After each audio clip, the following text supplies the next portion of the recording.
नमस्कार, SBT news में आपका स्वागत है। पेश है 26 फरवरी सोमवार दोपहर 3:15 राजस्थान की 15 बड़ी खबरें।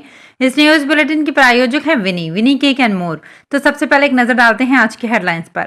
सांगा नए स्टेशन का 192 करोड़ रुपए से होगा रीडेवलपमेंट। मोदी ने किया नए प्रोजेक्ट का शिलान्यास और लोकार्पण।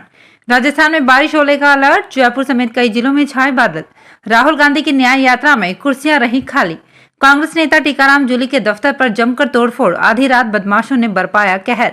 और मोदी ने किया भारत टैक्स 2024 का उद्घाटन। 100 से अधिक देश हैं इवेंट का हिस्सा।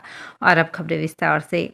प्रधानमंत्री नरेंद्र मोदी ने सोमवार दोपहर वीडियो कॉन्फ्रेंसिंग के जरिए अमृत भारत स्टेशन योजना में शामिल किए गए स्टेशन पर होने वाले कामों का शिलान्यास किया। प्रधानमंत्री ने देश में 41,000 करोड़ रुपए से अधिक के लगभग 2,000 रेलवे के नए प्रोजेक्ट का शिलान्यास और उद्घाटन किया। इनमें जयपुर रेल मंडल के 16 रेलवे स्टेशन भी शामिल हैं, जहां वर्ल्ड लेवल की सुविधाओं के साथ हेरिटेज लुक के एंट्री गेट बनेंगे। नए प्लेटफॉर्म और चौड़े फुट ओवर ब्रिज के साथ स्टेशन सर्कुलेटिंग एरिया को बढ़ाया जाएगा। इसके साथ ही कई रेलवे क्रॉसिंग पर आरओबी, आरयूबी या सबवे बनाए जाएंगे। राजस्थान में सोमवार से एक वेस्टर्न डिस्टर्बेंस सक्रिय हो गया है। इससे राज्य के अधिकांश जिलों में बादल छाए, साथ ही सर्द हवा भी चलनी शुरू हो गई है। इससे तापमान गिर गया है, सर्दी बढ़ गई है। इस सिस्टम से अजमेर, भीलवाड़ा, टोंक, बूंदी, सवाई माधोपुर, करौली और धौलपुर जिलों में बारिश हो सकती है। मौसम केंद्र जयपुर के निदेशक राधेश्याम शर्मा ने बताया कि इस सिस्टम का असर 27 फरवरी तक रहेगा।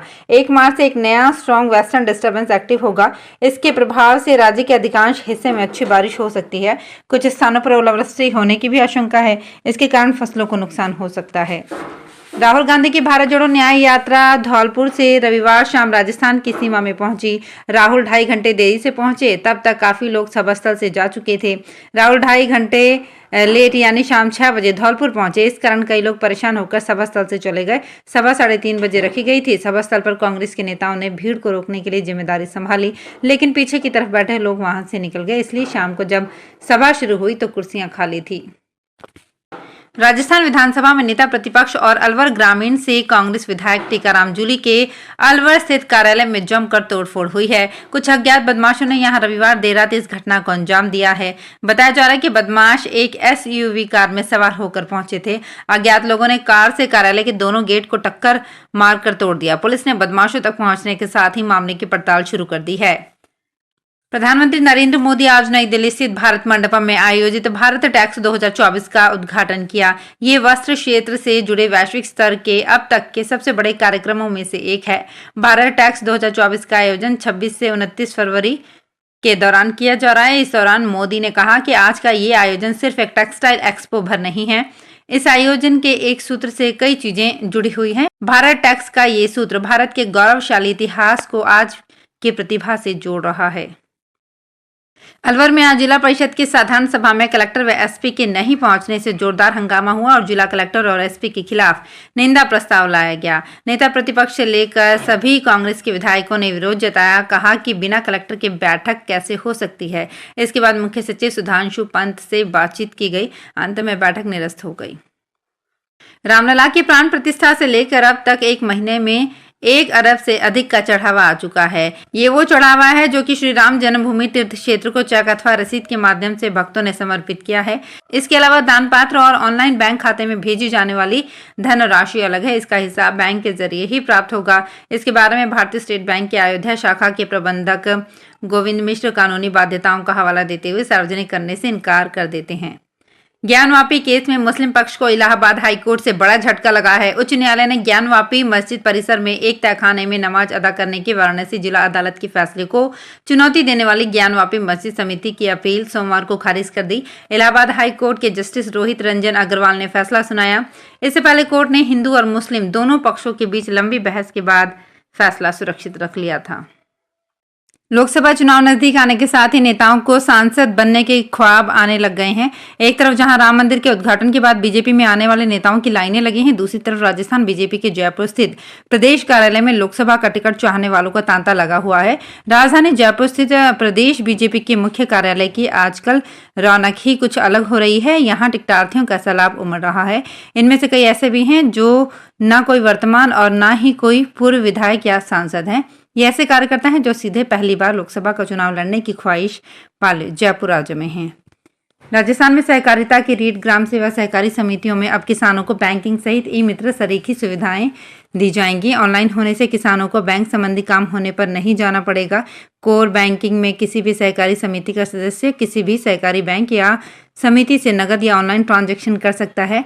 सहकारी समितियों को ऑनलाइन करने के लिए कंप्यूटर व उपकरणों को भिजवा दिया गया है। राजस्थान में गहलोत सरकार के समय प्रदेश में सरकारी कर्मचारियों और पेंशनर्स के लिए शुरू की गई RGHS योजना पर संकट मंडराने लगा है। योजना के तहत दवा सप्लाई करने वाले केमिस्टों का आरोप है कि सरकार महीनों से उनके भुगतान नहीं कर रही है। इसी के चलते मंगलवार और बुधवार को राजस्थान भर में RGHS में दवाएं नहीं दी जाएंगी। प्रदेश के 8 लाख कर्मचारियों और करीब 4 लाख पेंशनर्स के लिए शुरू की गई RGHS स्कीम अब पैसे की कमी के चलते हिचको दिखा रही है। सोशल मीडिया वायरल विधानसभा चुनाव में झुंझुनू के उदयपुर वाटी में भाजपा प्रत्याशी रहे पूर्व विधायक शुभकरण चौधरी के तबादलों के लिए की गई डिजायर सूची सोशल मीडिया पर वायरल हो रही है। इसमें पूर्व विधायक ने कर्मचारियों अधिकारियों के नाम लिखकर चुनाव में असहयोग करने पर सीएम से तबादले की मांग की है। हालांकि इस सूची को पूर्व विधायक ने फर्जी बताया है। जानकारी के अनुसार पूर्व विधायक शुभकरण चौधरी के हवाले से मुख्यमंत्री भजनलाल शर्मा को लिखे गए ऐसे 13 से अधिक पत्र वायरल हो रहे हैं। प्रधानमंत्री नरेंद्र मोदी सोमवार को वर्चुअल कार्यक्रम में अमृत भारत योजना के तहत दौसा स्टेशन के सौंदर्यीकरण कार्य का शुभारंभ किया। पीएम दौसा सहित प्रदेश के 21 रेलवे स्टेशन, 108 रेलवे ओवरब्रिज और अंडरब्रिज तथा सबवे समेत रेलवे पुनर्विकास के कार्य का शिलान्यास और लोकार्पण किया। इसमें दौसा गंगापुर रेल लाइन के 18 ROB RUB का लोकार्पण भी किया गया। नागौर नगर परिषद में 2 अधिकारियों के एक्सीएन पद को लेकर खींचतान का मामला सामने आया है। दोनों ही अधिकारी अपने अपने तर्क देकर एक्सीएन होने का दावा कर रहे हैं।